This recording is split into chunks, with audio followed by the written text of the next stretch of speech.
எல்லாருக்கும் வணக்கம். சீகல்ஃப் புக்ஸ் சேனலுக்கு உங்கள் எல்லாரையும் வரவேற்கிறேன். சாண்டில்யன் அவர்களோட யவனராணி வாசிச்சுக்கிட்டு இருக்கோம். கதைக்குள்ளே போகிறதுக்கு முன்னாடி தொடர்ந்து எங்கள் சேனலை சப்ஸ்கிரைப் பண்ணுங்கள், ஷேர் பண்ணுங்கள், கமெண்ட் பண்ணுங்கள், லைக் பண்ணுங்கள். அத்தியாயம் 18. வஞ்சக கண்கள். ராணிதான் புகாரை காப்பாற்ற முடியும். பிரம்மானந்தரின் விந்தையான இந்த சொற்கள் இளஞ்செழியனின் சிந்தையிலே மூட்டிவிட்ட ஏளன சிரிப்பு அவன் இதழ்களிலும் சற்றே விரிந்தது. யவன குருமார்களின் ஜோதிடத்தை நம்பி பூம்புகாரில் யவன அரசை நிறுவ வந்த ராணிதான் தமிழர்களின் அந்த மாபெரும் துறைமுக நகரத்தை காப்பாற்ற முடியும் என்றால் அதைவிட விபரீத நிலை வேறொன்று இருக்க முடியாது என்று இளஞ்செழியன், குமரன் சென்னி, ஏன் ஹிப்பலாசும் கூட தீர்மானித்து கொண்டார்கள். புகாரை காப்பாற்றுவதற்காகவே யவனர்கள் போராட முக்கிய சின்னம் ஒன்று இருக்கக்கூடாது என்பதற்காகவே புகாரிலிருந்து பல கஷ்டங்களுக்கிடையில் சிறையெடுக்கப்பட்ட யவனராணியின் கையில்தான் பூம்புகாரின் பிற்காலம் இருக்கிறதென்றால் அந்த பிற்காலம் கண்டிப்பாய் தமிழ்நாட்டின் பொற்காலமாக இருக்க முடியாது என்பதை படைத்தலைவனும் அவனது போர் தோழர்களும் சந்தேகத்துக்கு இடமின்றி புரிந்து கொண்டார்கள். இந்த நிலையில் பிரம்மானந்தர் முகம் மட்டும் ஏதோ ஒரு புது வழியை கண்டுபிடித்து விட்டது போல் பூரிப்படைந்திருந்தது. அதன் காரணத்தை மாத்திரம் அவர்களால் புரிந்து கொள்ள முடியவில்லை. குமரன் சென்னி கேட்டான், ராணியால் தான் புகாரை காப்பாற்ற முடியும் என்றால் புகார் நம் கையை விட்டு போன மாதிரிதானே? பிரம்மானந்தர் சிறிதும் யோசிக்காமலே பதில் சொன்னார், இல்லை. இதை கேட்ட இளஞ்செழியன் முகத்திலும் வியப்பு தாண்டவமாடவே அவனும் குறுக்கே புகுந்து, என்ன அவ்வளவு திட்டமாக சொல்கிறீர்கள் பிரம்மானந்தரே? காரணங்கள் இருக்கின்றன, ஆனால் அதை ரகசியத்தில் பேசுவோம் வா என்று இளஞ்செழியனையும் மற்ற இரு உதவி படைத்தலைவர்களையும் அழைத்து கொண்டு பின்கட்டு கூடத்துக்கு சென்றார் பிரம்மானந்தர். மறைவிலிருந்து இந்த சம்பாஷணையை கேட்டுக்கொண்டிருந்த டைபீரியஸுக்கும் அவர்களை தொடர வேண்டுமென்றும் அவர்கள் சொல்வதை கேட்க வேண்டுமென்றும் ஆசையாகத்தான் இருந்தது. என்றாலும் 2 கட்டுகளுக்கும் இடையே காவல் புரிந்த வீரர்கள் தன்னை அனுமதிக்க மாட்டார்கள் என்பதை அறிந்திருந்தான். ஆகையால் அவர்களை தொடராமல் தான் சிறையிருந்த முன்கூடத்தில் எந்த பெரிய தூண் மறைவில் நின்றிருந்தானோ அந்த தூண் வீசிய விளக்கின் நிழலிலேயே சென்று கோடியில் இருந்த மஞ்சத்தில் பழையபடி உட்கார்ந்து கொண்டான். பின்கட்டுக்கு சோழர் படை உபதலைவனையும் அவனை சேர்ந்த 2 உதவி தலைவர்களையும் அழைத்துச் சென்ற பிரம்மானந்தர் ஆயுதங்களும் கவசங்களும் நிறைந்த படைக்கல பயிற்சி கூடத்திலிருந்து விளக்கில் மறுபடியும் ஓலையை படித்து பார்த்து ஒரு முடிவுக்கு வந்தார். இளஞ்செழியனை நோக்கி, படைத்தலைவரே, இந்த ஓலையை சரியாக படித்தீரா என்று வினவினார். படித்தேன் என்றான் படைத்தலைவன். இதில் கையெழுத்திட்டிருப்பது பேரமைச்சர். ஆம் அடிகளே. வழக்கமாக வரும் அரசாங்க உத்தரவுகளைப் போல் புலிலட்சினையும் பொறிக்கப்பட்டிருக்கிறது. ஆமாம். சோழ மன்னன் இருங்கோவேளின் உத்தரவுப்படி என்று சுட்டி பேரமைச்சர் கையொப்பமிட்டிருக்கிறார். ஆம். ஆகவே இருங்கோவேள் சோழ மன்னர்கள் உட்கார வேண்டிய அரியாசனத்தில் உட்கார்ந்து விட்டான் என்பதில் சந்தேகமில்லை. இல்லை. ஆகவே இது அரச சாசனம். யவனர்கள் தனது அரசுக்கு உறுதுணையாய் நிற்பதனால் அவர்கள் வாணிபம் பெருவாரியாக உள்ள பூம்புகார் நகரை அவர்களுக்கு சன்மானமாக வழங்குவதாகவும் எந்த யவன தலைவனை யவனர்கள் ஒப்புக்கொள்கிறார்களோ அவனை புகாரின் குறுநில மன்னனாக ஒப்புக்கொள்வதாகவும் இந்த சாசனம் கூறுகிறது. ஆம். இத்தகைய சாசனத்தை ஏன் ராணி ஏற்கவில்லை? எதற்காக மறைத்தாள்? இந்த ஓலையோ கோட்டை தலைவனுக்கு எழுதப்பட்டிருக்கிறது. அப்படி இருக்க அவனுக்கும் இதன் விவரங்கள் தெரிந்திருக்க வேண்டும்.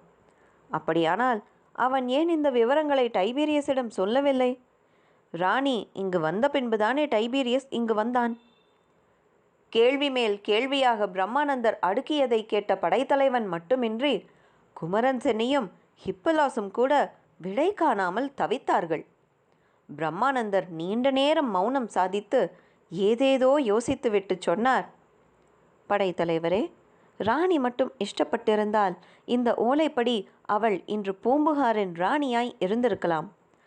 ஆனால் அவள் ஓலையை மறைத்ததன்றி டைபீரியஸிடம் ஓலையை பற்றி சொல்ல வேண்டாம் என்று கண்டிப்பான உத்தரவிட்டு கோட்டை தலைவன் வாயையும் கட்டியிருக்கிறாள். நீங்கள் அவளை சிறையெடுத்தபோது இஷ்டப்பட்டு கூடவே வந்திருக்கிறாள்.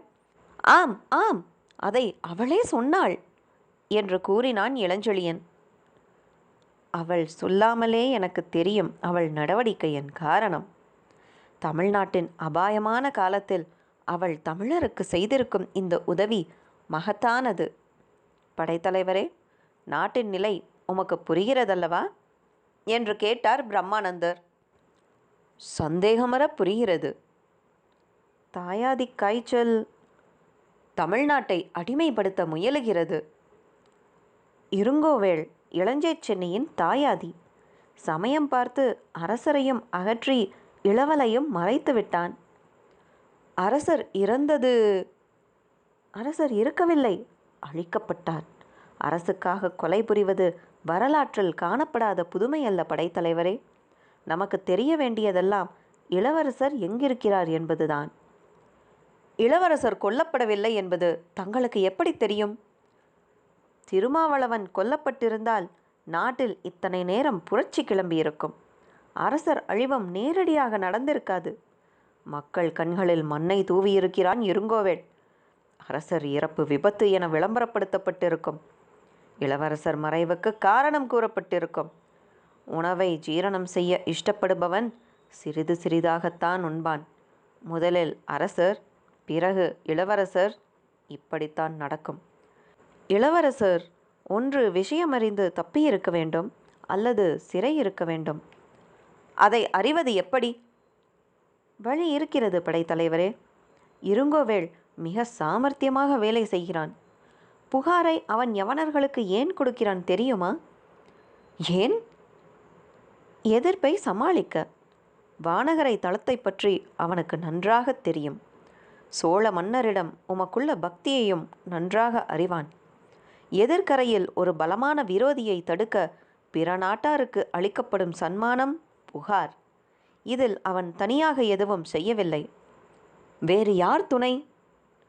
வேறு யார்? சோழர் பெருமையால் பொறாமை கொண்ட இருவர், சேரமானும் பாண்டிய மன்னனும். சேரமான் பெருஞ்சேரலாதன் கூடவா? இதை கேட்டு சில வினாடிகள் வாயடைத்து நின்ற இளஞ்செழியன் படைத்தலைவன் சொற்களிலும் பார்வையிலும் துளிர்த்த அவநம்பிக்கை ஹிப்பலாஸ், குமரன் சென்னி இவர்கள் முகங்களிலும் சுடர்விட்டது. மூவர் முகக்குறியையும் கண்ட பிரம்மானந்தர், சந்தேகம் வேண்டாம் படைத்தலைவரே. பிரதிதினம் வாணிபத்தாலும் படைபலத்தாலும் வீரர்கள் செறிவாலும் வலுவடைந்து வரும் சோழ நாட்டை கண்டு சேர மன்னனும் பாண்டிய மன்னனும் வாளாவிருப்பார்கள் என்று எண்ணுவதைப் போல் அரசியல் அறிவுச்சூனியம் வேறெதுவும் இருக்க முடியாது. புகார் ஏற்பட்ட பின்பு கொற்கையில் யவனர் வாணிபம் குறைந்தது. சேரமானின் மேற்கு கடற்கரையில் திண்டியின் மகத்துவமும் முயற்சியின் மகத்துவமும் மறைந்தன. இதை இரு மன்னர்களும் பொறுப்பார்களா? இல்லை படைத்தலைவரே, இல்லை. அவர்கள் கடைக்கண் பார்வையில்லாமல் இச்சதி நடக்கவில்லை. இல்லையேல் குறுநில மன்னனும் இளஞ்சை சென்னியின் தேர்களை கண்டே நடுங்கிக் கொண்டிருந்தவனுமான இருங்கோவேள் மன்னனாக முடியுமா? ஒரு காலம் முடியாது. பலமான இரு கரங்கள் மறைவிலிருந்து உதவுகின்றன. வஞ்சகனான இருங்கோவேள் இதை மிக தந்திரமாக உபயோகப்படுத்துகிறான் என்று விளக்கிய பிரம்மானந்த அடிகள் கவலையால் பெருமூச்சும் விட்டார். உலக பந்தங்களை அறவே ஒழித்து காவி உடை அணிந்த அடிகள் இந்த மாதிரி நாட்டை பற்றி கவலைப்பட்டு பெருமூச்சு விட்டதை 3ஆம் பேர் வழிகள் கண்டால் அவர்களுக்கு ஒருவேளை ஆச்சரியமாய் இருக்கலாம். ஆனால் பிரம்மானந்தரை முழுக்க முழுக்க அறிந்த படைத்தலைவனுக்கோ அவனது துணைவர்களுக்கோ அது எந்தவித வியப்பையும் அளிக்கவில்லை. என்றாலும் அவரது அடுத்த வார்த்தைகள் அவர்களை கூட பிரமிக்க வைத்தன. படைத்தலைவரே, இந்த யவனராணி நல்ல அழகி இல்லையா? யவனராணியின் அழகுக்கும் அன்றுள்ள அரசியல் நிலைமைக்கும் உள்ள தொடர்பு என்ன என்பதை அறியாத படைத்தலைவன், ஆம், அழகிதான், அதற்கென்ன என்று கேட்டான். நீர் ஒப்புக்கொண்டது நல்லதாக போய்விட்டது என்றார் பிரம்மானந்தர் ஏதோ பெரிய சுமை தலையிலிருந்து இறங்கிவிட்டது போல். என்ன அடிகளே இது? பிரமிப்புடன் கேட்டான் படைத்தலைவன். இல்லை, பூவழகியிடம் இருந்த மயக்கத்தில் ராணியின் அழகை கவனிக்காமல் விட்டுவிட்டீர்களோ என்பதற்காக கேட்டேன். பதிலேதும் சொல்லாமல் தனது உதவி படைத்தலைவர்களையும் நோக்கி அடிகளையும் நோக்கினான் இளஞ்செழியன். பிரம்மானந்தர் கேட்ட அடுத்த கேள்வி இளஞ்செழியனையும் மற்ற இருவரையும் ஒரு உலுக்கு உலுக்கியே விட்டது. பூவழகிதான் உறையூர் போய்விட்டாள். இங்கிருப்பவள் ராணி. அவளோ உம்மை காதலிக்கிறாள். அவள் மீது நீரும் சற்று அன்பு செலுத்தினால்தான் என்ன என்று வினவினார் பிரம்மானந்தர் தமது சின்னஞ்சிறு கண்களில் விஷமம் சொட்ட. இளஞ்செழியனின் உடல் இதை கேட்டதும் ஒருமுறை ஆடியது. அவன் உள்ளமும் பெரிதும் சங்கடத்தில் ஆழ்ந்தது. சற்று முன்பாக உப்பரிகை அறையில் தான் கண்டதையெல்லாம் குமரன் சென்னி அடிகளிடம் சொல்லியிருப்பானோ என்று சந்தேகித்த இளஞ்செழியன் குமரன் சென்னியை நோக்கினான். நான் ஏதும் சொல்லவில்லையே என்பதை தெளிவாக எடுத்துச் சொன்னது குமரன் சென்னியின் கண்கள். இது தகாத வார்த்தை அடிகளே என்று அவன் உதடுகள் சீரவும் தொடங்கின. ராணி வந்த இரவிலிருந்து இளஞ்செழியன் போக்கில் ஏற்பட்ட மாறுதல்களை கவனித்து கொண்டிருந்த ஹிப்பலாஸ் மட்டும் ஏதும் பேசாமல் மௌனமாக நின்றான். குமரன் சென்னி மீது தமது யானை கண்களை திருப்பிய பிரம்மானந்தர் கேட்டார், எது தகாத வார்த்தை? நீங்கள் அந்த பெண்ணையும் படைத்தலைவரையும் இணைத்து பேசுவது. உனக்கு தகாத வார்த்தையாய் இருக்கலாம் சென்னி, ஆனால் நாட்டுக்கு தகாத வார்த்தை அல்ல. அந்த யவன பெண்ணும் படைத்தலைவரை காதலிக்கிறாள். ஆகையால் அவருக்கும் தகாத வார்த்தை அல்ல. அது எப்படி அடிகளுக்கு தெரியும் என்று இடைமறித்தான் குமரன் சென்னி. என் ஆசிரமத்தில் படைத்தலைவர் அவளை அழைத்து கொண்டு வந்த சமயத்தில் அவள் கண்களை கண்டேன். அவள் படைத்தலைவர் மீது நாட்டிய பார்வையை பார்த்தேன். பெண்களில் கண்களிலிருந்தே உள்ளத்தை அறியும் வித்தை துறவரத்தில் இருக்கிறதோ? எந்த அறத்திலும் மனோதத்துவம் முக்கியம் சென்னி. அதை அறியும் சக்தி துறவிகளுக்கு உண்டு. அந்த சக்தி உங்களை விட எனக்கு அதிகம் இருப்பது தற்சமயம் நாட்டுக்கு பயன்படுகிறது என்று கந்தித்து பேசிய பிரம்மானந்தர், இப்படி வாருங்கள், உட்கார்ந்து பேசுவோம் என்று பக்கத்தில் இருந்த மஞ்சத்தில் உட்கார்ந்து கொண்டு அவர்களையும் உட்காரச் சொல்லி தமது திட்டத்தை விவரிக்கத் தொடங்கினார். படைத்தலைவரே, புகாரை யவனர்களுக்கு சாசனம் செய்த பத்திரத்தை உமது மீதுள்ள ஆசையினால்தான் ராணி மறைத்துவிட்டாள். டைபீரியஸுக்கு மட்டும் அது முன்னதாக தெரிந்திருந்தால் பறை அறிவித்து புகாரை கைப்பற்றியிருப்பான். அப்படி செய்திருந்தால் ராணி புகாரை அடைந்திருப்பாள். ஆனால் உம்மை இழந்திருப்பாள். இரண்டையும் கைப்பற்றுவது அவள் திட்டம். அதில் ஒன்றை காப்பது நமது திட்டம். ஆகவே ராணியை கைவிட வேண்டாம் படைத்தலைவரே. அப்படியானால் பூவழகி? அவளை பற்றி பிறகு கவனிப்போம். எப்பொழுது பூவழகியை விடுதலை செய்து இருங்கோவேள் அழைத்துச் சென்றிருக்கிறானோ அப்பொழுது பூவழகியின் தந்தை மாரப்பவேளும் இருங்கோவேளுடன் இணைந்திருக்க வேண்டும். சதியிலா? ஆம், இருக்காது, ஒரு காலம் இருக்காது. அவர் நாணயம் தவறாதவர். பொறுத்து பார்ப்போம். தந்தை உறையூரில் இல்லாவிட்டால் பூவழகி எதற்காக உறையூருக்கு போக வேண்டும் என்று கேட்ட பிரம்மானந்தருக்கு பதில் சொல்ல முடியாமல் திகைத்தான் படைத்தலைவன். பிரம்மானந்தர் அவனை சமாதானப்படுத்தத் தொடங்கி, படைத்தலைவரே, சொந்த உணர்ச்சிகளை, பந்த பாசங்களை உதற வேண்டிய வேளை இது. நாடு அபாயமான நிலையில் இருக்கிறது. அதன் நன்மைக்கு பூவழகி பலியாக வேண்டுமென்றால் அவளை பலியிட வேண்டியதுதான். இப்பொழுது நாட்டுக்கு நலம் புரியக்கூடியவள் ராணி. அவளை வசப்படுத்த முயல வேண்டும். நாம் எல்லாருமே அரசியல் சதுரங்கத்தின் காய்கள். விதை நகர்த்தும் வழியில் நகர வேண்டும். நீங்கள் நாளையே கருவூர் புறப்பட வேண்டும். எதற்கு? இரும்பிடர் தலையாரை சந்திக்க. யார்? திருமாவளவன் மாமனையா? ஆம். எதற்காக? அவர்தான் சமீப காலம் வரை உறையூரில் இருந்திருக்கிறார். அவருக்குத்தான் உண்மை அரசியல் நிலை தெரியும். கருவூரில் மறைந்து வசிக்கிறார். நிச்சயமாக தெரியுமா உங்களுக்கு? தெரியும். அவர் இருக்குமிடமும் அறிவேன். எங்கிருக்கிறார்? கருவூருக்கு வடதிசையில் இருக்கும் சமண மடத்தில். யார் தலைவர் அதற்கு? எனக்கு வேண்டிய ஒருவர். அவரே எனக்கு தகவல் அனுப்பினார். ஆகவே நீர் கருவூருக்கு கிளம்பும்.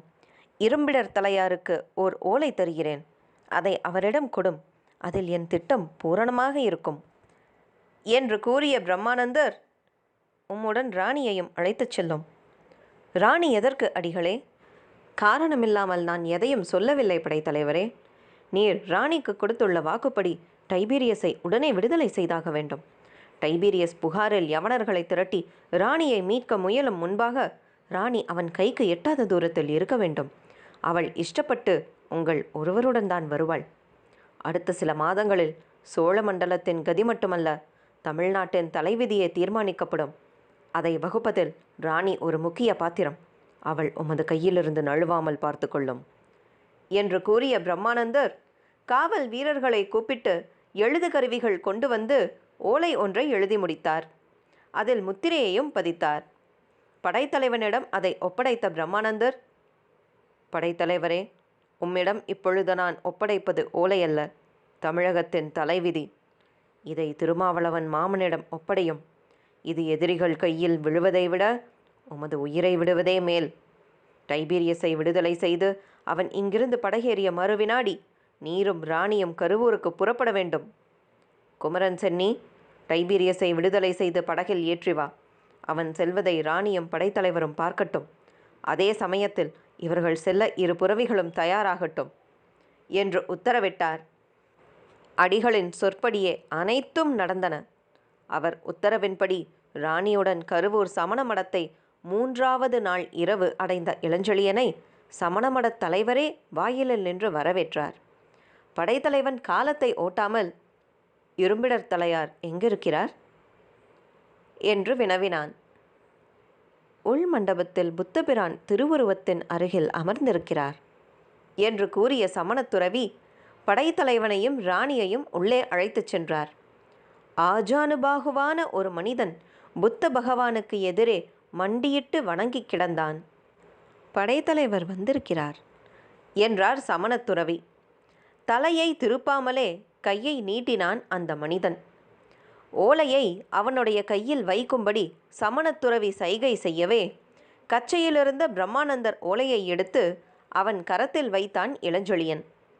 அந்த மனிதனும் புத்த பகவானை வணங்கிய தோரணையிலேயே முத்திரை ஓலையை பிரித்து படித்துவிட்டு மெல்லச் சிரித்தான். பிறகு எழுந்திருந்து இளஞ்செழியனை நோக்கி திரும்பினான். இளஞ்செழியனின் ஈட்டி விழிகளுடன் இருங்கோவேளின் விஷம் சொட்டும் வஞ்சக கண்கள் ஒரு வினாடி கலந்ததன்றி அவன் முகத்தில் இருந்த பெரிய மீசையும் இளஞ்செழியனை நோக்கி ஒரு முறை பயங்கரமாக அசைந்தது. 18வது அத்தியாயம் முடிவடைந்தது.